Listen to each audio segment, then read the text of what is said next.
देखिए, मैं समझता हूँ कि ये एक इंतहाई खतरनाक और इंतहाई गैर जिम्मेदाराना तज़वीराती तर्ज अमल है। एक 1.5 अरब आबादी की एटमी रियासत की जानिब से कि वो बैलिस्टिक मिसाइल जो हैं वो खुद अपनी टेरिटरी में गिरा रहे हैं, सिर्फ इसलिए कि वो पाकिस्तान के ऊपर इल्जाम धर सकें कि पाकिस्तान ने एक यकतरफा बैलिस्टिक मिसाइल के इस्तेमाल के जरिए एस्केलेशन की है।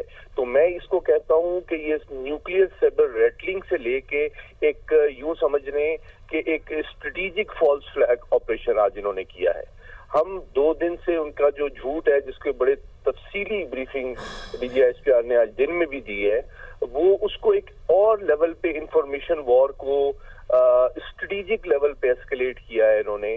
कि पहले तो वो अवाम को बता रहे थे कि जी पाकिस्तान ने ड्रोन और JF-17 के जरिए से हमला किया, जो कि यकसर झूठ था, और DGISPR ने बताया पाकिस्तान ने कोई हमला नहीं किया, सिर्फ LOC के ऊपर स्मॉल आर्म फायर के जरिए उनके मिलिट्री पोस्ट को निशाना बनाया गया है।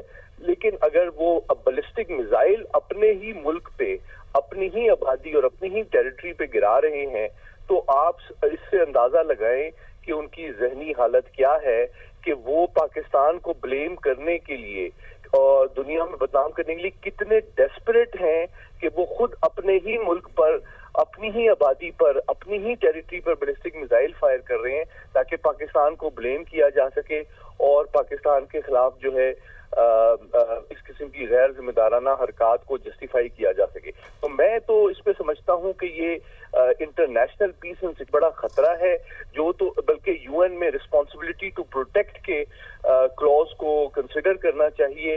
अक़वाम मुत्तहिदा को, सिक्योरिटी काउंसिल को फौरी इस पे नोटिस लेना चाहिए।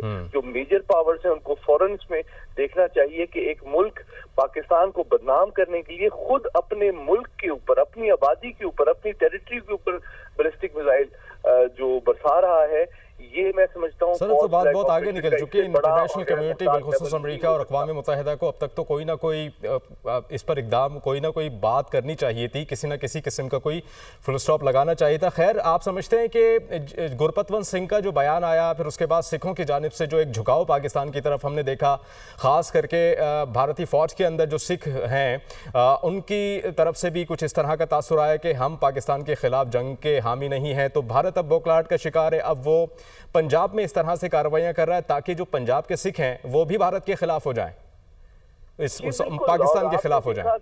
जी बिल्कुल, आप ये देख लें कि इतना ज्यादा वो डेस्परेट हैं और अपनी ही टेरिटरी में जो माइनॉरिटी पॉपुलेशन है उसको वो टारगेट कर रहे हैं। बल्कि आपने देखा कि पाकिस्तान पे भी जो उन्होंने ड्रोन लॉन्च किए, उसमें उन्होंने जो सिख मुकद्दस तरीन मुकामात हैं उनको भी निशाना बनाया।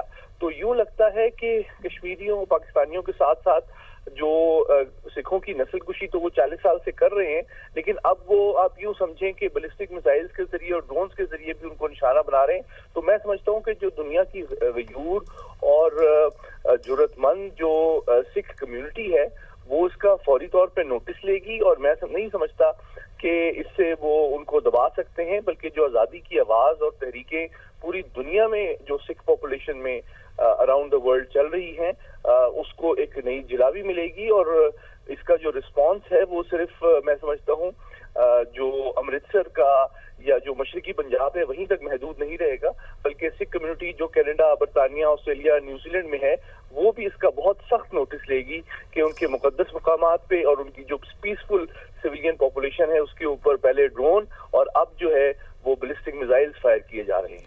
अच्छा मोहम्मद अली साहब, भारत से पहले हम 3 जंगें कर चुके हैं। 99 की जंग है, फिर 65 की जंग है, फिर 71 की जंग है। तीनों में भारत को शदीद नुकसान उठाना पड़ा, अलबत्ता पाकिस्तान को भी नुकसान उठाना पड़ा, लेकिन भारत को ज़्यादा नुकसान उठाना पड़ा और इन जंगों में आवाम का ज़्यादा नुकसान होता है। फिर उसके बाद अभिनंदन का मामला हुआ, उससे पहले जो है वो पुलवामा का मामला हुआ। भारत अभी तक नहीं समझा कि पाकिस्तान के साथ इस तरह की मज़मूम कार्रवाइयाँ करना भारत के लिए, खुद के लिए नुकसानदेह है, अलबत्ता उसके लिए जस्टिफाई करना बड़ा मुश्किल हो जाएगा सारी सूरत हाल को। जी बिल्कुल, देखिए मैं तो समझता हूँ कि पिछले 3-4 दिन के वाकयात ने ये बात साबित कर दी है पूरी दुनिया के सामने भी, और बाशऊर जो और पुरअमन जो भारतीय शहरी हैं उनके सामने भी, कि जो मोदी सरकार है और उनकी जो फौज है वो यकसर तौर पे बिल्कुल बौखला चुके हैं, अपने हवास बाख्ता हो चुके हैं। जिस अंदाज में आज पाक फ़िज़ाइया ने उनको इतनी इबरतनाक शिकस्त दी है, दुनिया की तारीख में इतनी 1 घंटे की झड़प में 120 के करीब जहाज़ों की जो जंग हुई है, उसमें इतनी इबरतनाक शिकस्त शायद ही किसी फ़िज़ाइया को, जो इतने जदीद हथियारों से लैस हो, दी गई है। उसके बाद वो इतने बौखला चुके हैं कि उन्होंने पहले ड्रोन इस्तेमाल किए, वो भी जब सारे हमने गिरा दिए 77 के करीब, तो अगले दिन उन्होंने इंफॉर्मेशन का प्रोपेगेंडा इस आखिरी रिजॉर्ट के तौर पे शुरू किया कि अब वो जानते हैं कि उनके पायलट्स पाकिस्तान के खिलाफ लड़ने की हिम्मत नहीं रखते, जुर्रत नहीं रखते, क्योंकि उनकी अपनी फजाई हुदूद के अंदर, जिस तरह एयर वाइस मार्शल औरंगजेब ने बताया कि तकरीबन आप समझें कि एक राफेल 100 किलोमीटर अंदर उनके फजाई हुदूद में गिरा है। बिल्कुल ऐसे ही। वो मुकम्मल जो तौर पाक पे फौज का जो मोराल हमने देखा है ना इन दिनों में सर, वो हमने भारतीय फौज में, वो जंग जाने से पहले रो रहे होते हैं उनके फौजी, और हमारे जो फौजी हैं वो उनके लिए एक ईद का समा होता है कि हम जंग के लिए जा रहे हैं, जाम शहादत नोश करने के लिए जा रहे हैं। मैं आपसे ये जानना चाहूँगा कि भारत की जानिब से जिस तरह से ये रात के अंधेरे में रिटेलिएशन की जाती है, इसका जस्टिफाई करना तो बहुत मुमकिन नहीं है, लेकिन जो भारतीय पंजाब के अंदर ये कार्रवाई की है, क्या दिमाग में क्या चल रहा था भारत के कि इस पहर हम अपने ही लोगों पर बैलिस्टिक मिसाइल गिराएंगे और भारत पाकिस्तान पर इल्ज़ाम लगा देगा और दुनिया इस झूठ को मान लेगी? कुछ चल रहा होगा भारत के दिमाग में, क्या चल रहा था, क्या मकासद थे सर? देखिए, दुनिया की जो बड़ी ताकतें हैं, मैं आपको ये आपके जरिए से बताना चाहता हूँ नाज़रीन को, वो पूरी दुनिया में जो मिसाइल टेस्ट्स होते हैं, मिसाइल लॉन्चेस होते हैं, उनको जो मसनूई सैयारे हैं, ख़ज़ा में जो सैटेलाइट्स हैं, वो real time full time monitor कर रही होती हैं। और इस वक्त तो वैसे भी आप जानते हैं कि पाकिस्तान और भारत के दरमियान एक बहुत ज्यादा कशीदगी की सूरत हाल है, तो इस वक्त तो पूरी दुनिया की जो मेजर पावर्स हैं उनकी सैटेलाइट्स का रुख जो है 2 एटमी ताकतों की जो फजाई हुदूद है उस पर बहुत कड़ी निगाह रखी हुई है। तो इस किस्म की जो गैर जिम्मेदाराना हरकत है, जो कि एक न्यूक्लियर इंतहाई डिस्टेबलाइजिंग हो सकती है, मिसपरसेप्शन को जो है वो प्रोवोक कर सकती है, ये इतनी नाजुक और हसास मामला है कि इसको जो आलमी ताकतें हैं और वो उनको बिल्कुल भी इग्नोर नहीं करना चाहिए। मैं समझता हूँ कि हमारे जो पाकिस्तान के मुस्तकिल मंदूब हैं अक़वाम मुत्तहिदा में, उनको फौरी तौर पर सेक्रेटरी जनरल को एतमाद में लेना चाहिए।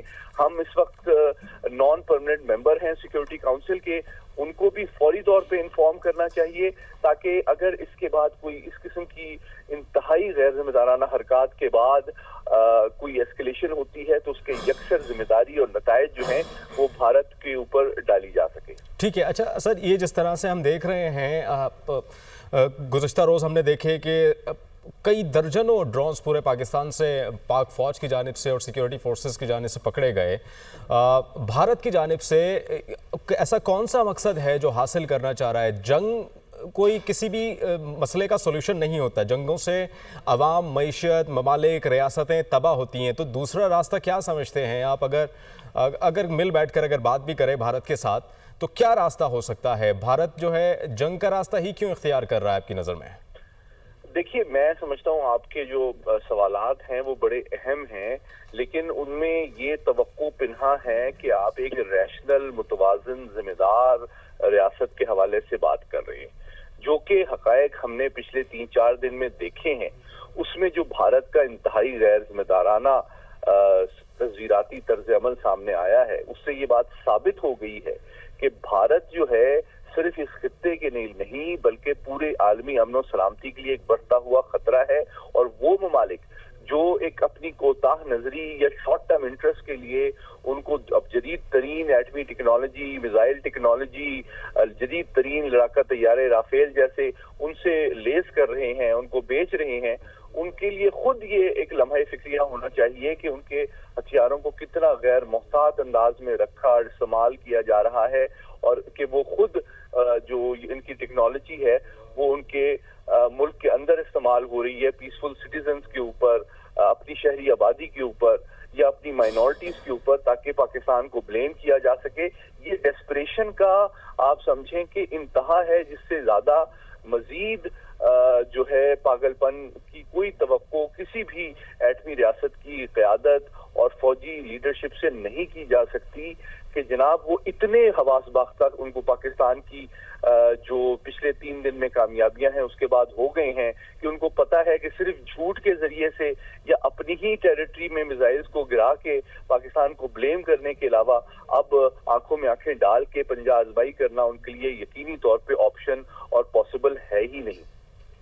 और ये जो खित्ता है साउथ एशिया रीजन, जहाँ पर ये ममालिक हैं, ईरान है, अफ़गानिस्तान है, पाकिस्तान है, इंडिया है, चाइना है, चूँकि चाइना तो खैर मजम्मतें आई हैं चाइना की जानिब से सारे हमले की और पाकिस्तान के साथ जो है वो खड़े होने की उन्होंने ऐलान भी किया है। अलबत्ता जो भारत है, आप समझते हैं इस रीजन में आलमी क़वानीन की खिलाफ वर्जी करने की कोशिशें कर रहा है जिस तरह से इसराइल ने की? इसराइल भी नहीं मानता किसी भी अक़वाम मुत्तहिदा के चार्टर को, इसराइल भी नहीं मानता किसी भी क़वानीन को, कौन अमेरिका, कौन अक़वाम मुत्तहिदा? अब भारत भी उसी नक्शे कदम पर चलने की कोशिश कर रहा है साउथ एशिया रीजन में। बहुत अहम सवाल आपने किया। मैं समझता हूं कि इस बात से मैं मुत्तफिक हूं कि कोताह नजरी में भारत ने अपनी ताकत को, अपने असर रसूख को ओवर एस्टिमेट किया, पाकिस्तान की सलाहियत को, रिजॉल्व को, इत्तेहाद को और अज़्म मुसम्मम को, जज्बा आज़ादी को, बहादुरी को अंडर एस्टिमेट किया। और उन्होंने कोशिश यही की, जिस तरह का बयानिया एक हफ्ता पहले हम सुन रहे थे भारत से कि जनाब भारत तो कश्मीरियों के साथ वही करना चाहता है जो कि इसराइल गजा के फलस्तीनी बहन भाइयों के साथ कर रही है। और फिर आपने देखा कि जो ड्रोन भी इस्तेमाल हुए हैं पाकिस्तान के खिलाफ, वो सैयद मोहम्मद अली साहब साथ ही रहिएगा, आपका पॉइंट ऑफ व्यू नुक्ता नजर आ गया। गुफ्तगू का आगाज़ यहीं से शुरू करेंगे। ख्वाजा इमरान रज़ा साहब सीनियर तज्ज़ियाकार हैं, वो भी दौरान गुफ्तगू में ज्वाइन कर रहे हैं। सर, आपके वक्त का बहुत शुक्रिया, इस पहर आपने हमें ज्वाइन किया। DGISPR ने एक हंगामी प्रेस कॉन्फ्रेंस की है और वाज़े तौर पर यह बताया है कि भारत की जानिब से एक बार फिर जो है वो मज़मूम कार्रवाई करने की कोशिश की गई अपने ही भारतीय शहरियों पर। पंजाब में जो भारतीय पंजाब है उस पर मिसाइल गिराए हैं, बैलिस्टिक मिसाइल, और उसकी निशानदेही भी की है कि किन किन शहरों से मिसाइल गिराए और कितने।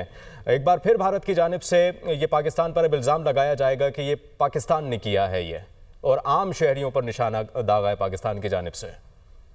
जी बिल्कुल, आप सही फरमा रहे हैं। देखें, मुझे तो इस पे कोई ताज्जुब इसलिए नहीं हुआ कि ये हिंदू जो सुप्रेमेसी का कॉन्सेप्ट मोदी और इसके गैंग ऑफ 3 बाकी जो लोग हैं, अजित डोवल और अमित शाह और राजनाथ सिंह, इनकी सोच में ये बात है कि मकारी भी है और इसमें तमाम माइनॉरिटीज के खिलाफ, सिर्फ मुसलमानों के खिलाफ नहीं, तमाम माइनॉरिटीज के खिलाफ नफरत है। आप देखें जम्मू में कौन मुसलमानों पे जुल्म करता है? ये मोदी की हुकूमत करती है। समझौता एक्सप्रेस में मुसलमानों को किसने जलाया? मोदी ने जलाया। सिखों पे पंजाब में पहले किसने अटैक किया? इन्हीं इंडियंस ने किया। तो ये वाला जो अटैक है ये उसी की निशानदेही करता है, इनकी मकारी की और इनकी जहनियत की। और ये जो मैं इस वक्त बहुत मेरे ख्याल से DGISPR का शुक्रिया अदा करते हैं हम कि उन्होंने बहुत ही अर्जेंटली आके इस वक्त रात के वक्त पे भी आके बिल्कुल इमीडिएटली इसको क्लैरिफाई किया है और ऑन रिकॉर्ड लेके आए हैं। ये इंडिया की मकारी और इंडिया का ये जो बेलिजरेंस है टुवर्ड्स पाकिस्तान, और इसका बेसिक मकसद ये है कि पाकिस्तान में और सिखों में जो एक हम आहंगी है, एक मोहब्बत है, एक अफेक्शन है, एक इज्जत का वो एक रिलेशनशिप है, उसको डिस्ट्रॉय किया जाए, उसको तोड़ा जाए।